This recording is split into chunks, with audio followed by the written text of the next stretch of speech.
Je souhaite réagir de manière vive sur la vidéo que j'ai vue de la réponse de la directrice aux parents qui achètent, qui va dans une association prendre des vêtements pour enfants et qui donc n'habille pas son enfant avec de la marque.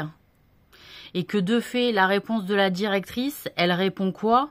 Elle explique qu'il fallait pas faire d'enfants, d'accord? Il fallait mettre une capote. Hein, que si le parent n'était pas capable d'acheter du Adidas, du Ralph Lauren, de la marque, ou de la marque, je sais pas quoi, bah fallait pas faire d'enfant. Parce que ça veut dire que ce monsieur n'avait pas les moyens de faire d'enfant. Alors,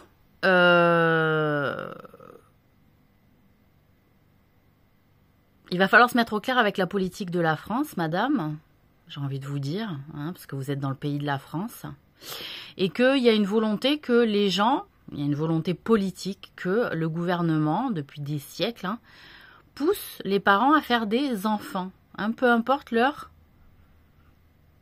milieu social, voilà. Peu importe leur niveau social, plutôt.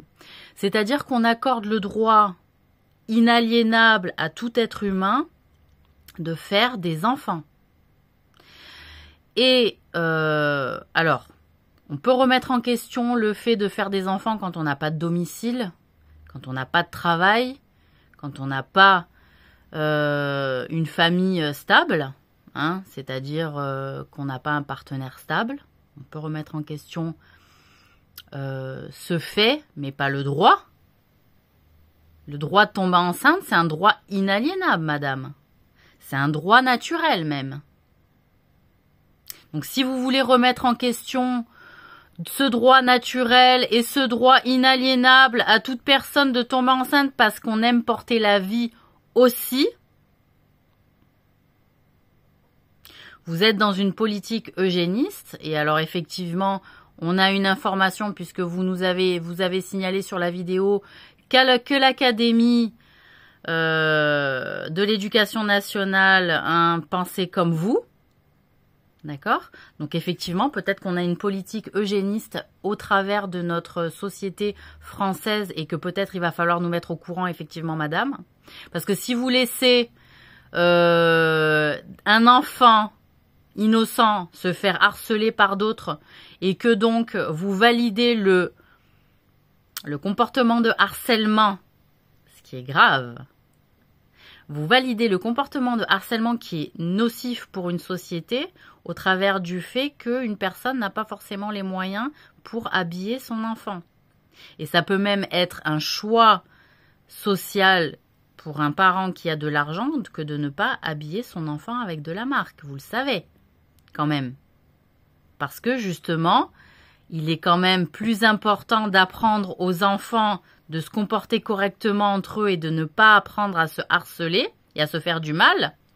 Ce qui est généralement indiqué à l'école depuis des siècles. Je pense pas que vous ayez été dans une école où vous avez été particulièrement harcelé, où on vous a pas appris les bonnes manières, au vu de la voix que vous avez de votre âge. Mais peut-être que vous êtes plus jeune que ça et que vous avez souffert des affres de l'harcèlement. Voyez ? Donc là, je crois que on est vraiment dans une période de l'histoire de la France grave. C'est-à-dire on est infiltré par une vision eugéniste, une vision raciale, une vision religieuse qui n'est pas la nôtre, qui est le judaïsme. D'accord ? Tous les gens du gouvernement sont pratiquement convertis au judaïsme en secret, faut le dire. Qu'est-ce qui arrive à ce pays? Qu'est-ce qui arrive à cette dame pour qu'elle ait un manque de conscience et qu'elle n'arrive pas à gérer des enfants qui se harcèlent par punition ou pas? Parce qu'après, les parents qui harcèlent, peut-être ils ont de l'argent, peut-être ils ont de l'influence dans le secteur, dans la commune de madame. Est-ce qu'elle peut pas dire ça?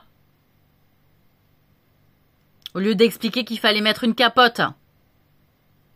Quand on fait l'amour, c'est aussi un acte d'amour que de mélanger son fluide et de tomber enceinte de la personne qu'on aime. Je rappelle que c'est un droit naturel et inaliénable à madame.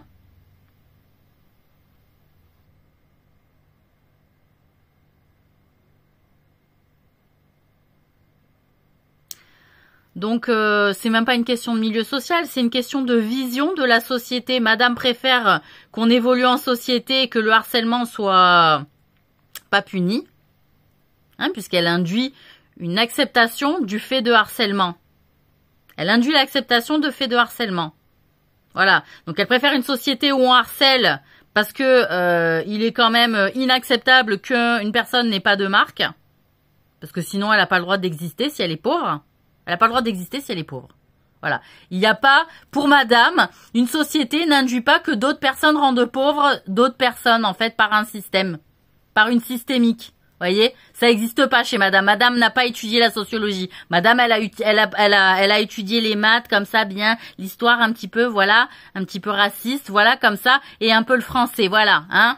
Elle est devenue directrice d'école en faisant une pipe à quelqu'un, peut-être. Peut-être. Aussi.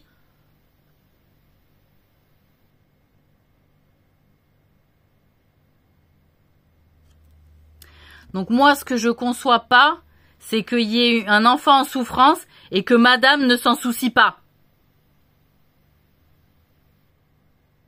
Et elle est directrice d'école.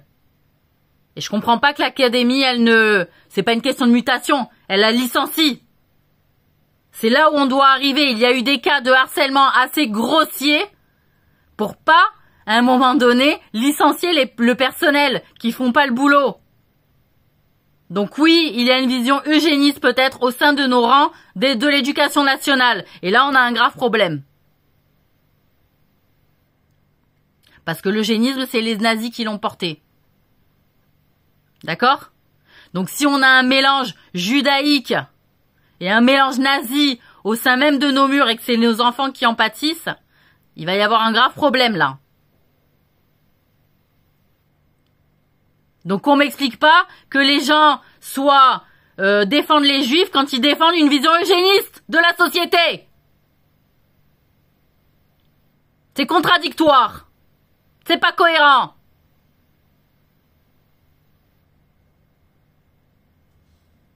Qu'on m'explique, oh les pauvres juifs, ils ont été faits en savon et ils ont été piqués et ils ont été gazés.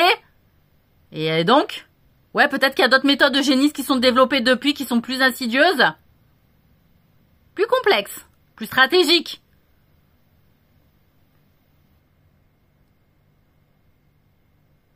Voilà ce que vous portez au-delà de votre statut, hein, madame la directrice. C'est une blague.